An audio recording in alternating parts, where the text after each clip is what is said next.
আজি আকৌ ভীমৰ ওচৰত আহিলোঁ আৰু ভীমৰ লক্ষীক খুৱাই আছোঁ। খুৱাই সিহঁতে আৰামত খাই আছে, গৰমৰ বতৰ আৰু লাহে ধীৰে শান্ত মনে শান্তভাৱে খাই আছে। ভীমেও খাই আছে, তাৰ মাকেও খাই আছে আৰু ভীমে খোৱাতকৈ বেছি পেলাইছে আজি। মানে এই চাওকচোন ভৰিৰে গচকি আছে, কি কৰি আছে, মানে তাৰ যোনটো মন যায় তেনেকৈ কৰি আছে। চাওকচোন এই ভৰি কেনেকৈ মাৰি আছে ভীমে। আৰু তাৰ মাকে বুট খাই আছে, বুট অলপ দাঁতত লাগি থাকে কাৰণে সেইকাৰণে আকৌ বাঁহ পাতো লগত খাই আছে।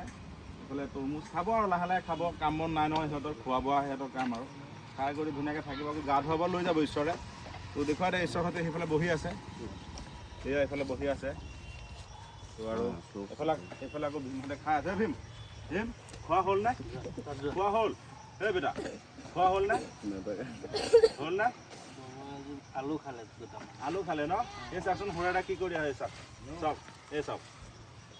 খোৱা খোৱা, খাই লোৱা, আৰামত খাই লোৱা, কোনো অসুবিধা নাই নহয়। খোৱা খোৱা।